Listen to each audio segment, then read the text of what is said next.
one thing to put in perspective, guys, and I think this is important to say real quick, Hey, yo. is that Gank got on this game 3 years ago and has been playing ever since. He took I'm sure, some weeks off here or there, but the guy's been playing this game for a long time. You do not get to be owning 4.734 pack, whatever, 4,800 packs just overnight. The Gank has been grinding at this thing forever. Yeah, the reason I have all those airdrop points is because of all the assets I just won in rewards and held on to for the most part, and then started to reinvest into the game over the last couple of years. And I'm in a similar boat. I don't have a percentage of what you have, Gank, but I'm able to take what I've invested, in my SPS and then use that to buy these packs. And because I've been here for 2.5 years. So, it's important not to chase other people in this game or in any NFT space, but just be appreciative and do the best you can and just continue to grind, and it will pay off, because in a year or two from now, people will be looking back like, man, I really wish I got in 2021 when Chaos Legion came out, And so you're here. It's just hard to see it with that type of perspective, but it's insanely important. And just hold what you got. Be smart. Don't make short-term decisions. If you really want to play this game, this is a long-term game that can really provide a lot of value to your life in a lot of ways. So, just make good decisions and just keep grinding. That's my rant. Sorry. No, that's a good rant. That's a good rant.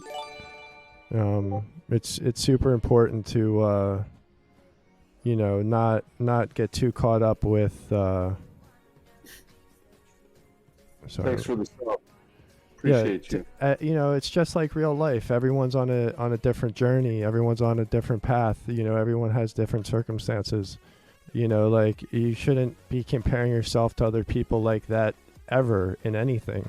You should be doing what's comfortable for you, what's fun for you, what's enjoyable for you.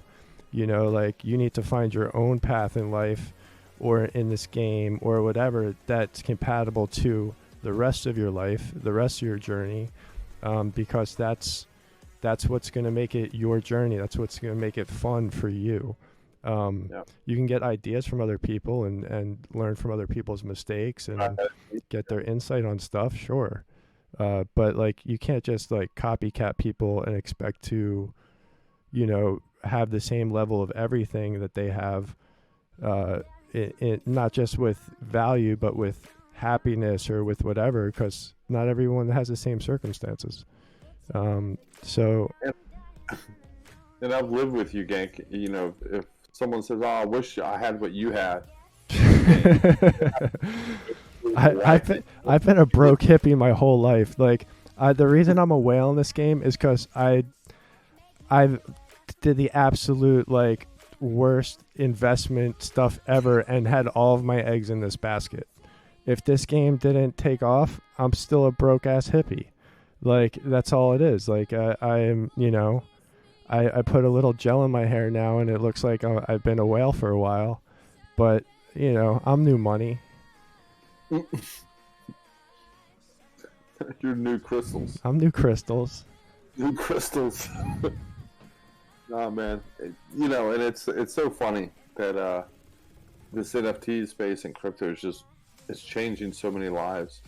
But the truth is, you've really got to get into something, find a connection, and depending on where you are, kind of go all in. Whether that's a commitment level of time or dedication to whatever it is. If you want to, like VV, if you want to be successful on VV, you got to put in the time to know when to buy things and how to complete sets and what rewards you'll get for that. Every NFT space has this stuff where you got to really put your time into, and Splinterlands is no different. Yeah, and anything in life, if you've come across something that seems special or that you really enjoy doing and you want to see get bigger, you put your own energy into it.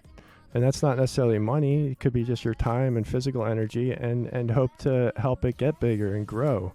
It could be a charity. It could be, any number of things, a business or, a meetup group, it's you are a part of what you are a part of, and you can help that organism continue to evolve and grow. Like I got into this game early by accident, but I kept with it and helped keep it alive for a number of years, and always felt that it had huge potential. And even when it felt like maybe that time had passed, I'd still was here playing it because I actually enjoyed the game, and so it was kind of easy for me to just hang out and still be doing this. That's awesome, Mom. Yeah, it was first NFT game I played too.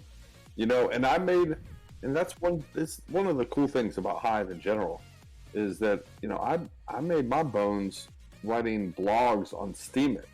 And I took my Steam that I was making on Steemit and bought packs on Steam Monsters. And so if you don't have a ton of money, like cash, to throw into a game, go into Splintertalk and start adding really valuable content there, and you will be it's a small community of bloggers that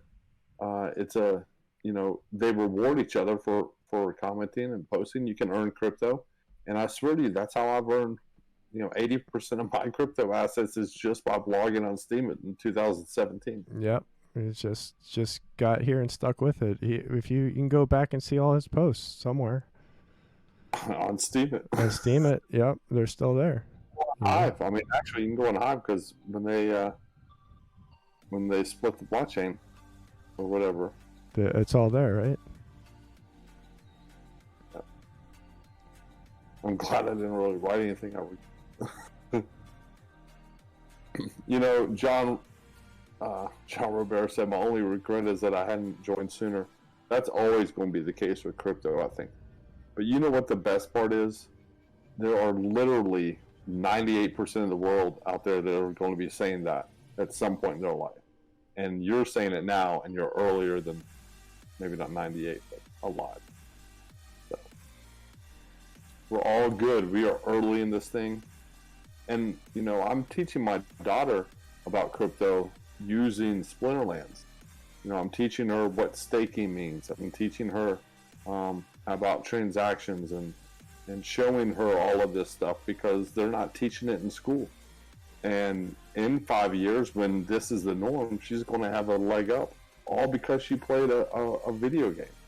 And that's another wonderful thing about Splinterlands. And maybe we should start a charity about bringing Splinterlands into the schools, because kids need to learn this stuff. And it's a great, exchanging dark energy crystals for Swap Hive to be able to buy a pack.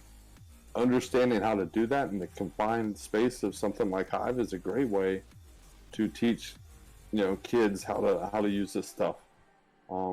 It's stuff you're going to need to know if you're going to do anything in the future. So, yep. Man, I feel like I'm talking a lot tonight, gang. You're doing great, bro. Yeah, they definitely don't teach finance in school. They don't teach a whole lot in school that people need anymore. So I really wish we could find a way to teach, crypto in schools in a way that could be useful. Well, it's going to become part of the paradigm for sure. It's just been so early. The last couple of years, not everyone even felt like it was going to be a thing, and now it's finally, you see like big banks and JP Morgan and stuff starting to reluctantly come around and be like, all right, this is not necessarily what we want, but we have to give our customers what they want, and they're, changing their tune. And, you're going to see that all over the place on some level. People just understanding, it's not a Ponzi scheme. It's actually a different way to approach situations where you don't have to give trust to a middleman to ensure that you get the product or provide a product or service, and that it's actually creates like a system that is more fair and trustworthy than humans who are historically very capable of not doing the right thing when the time comes. So That was the beauty of it for me as far as why I got into blockchain stuff. It was on that level.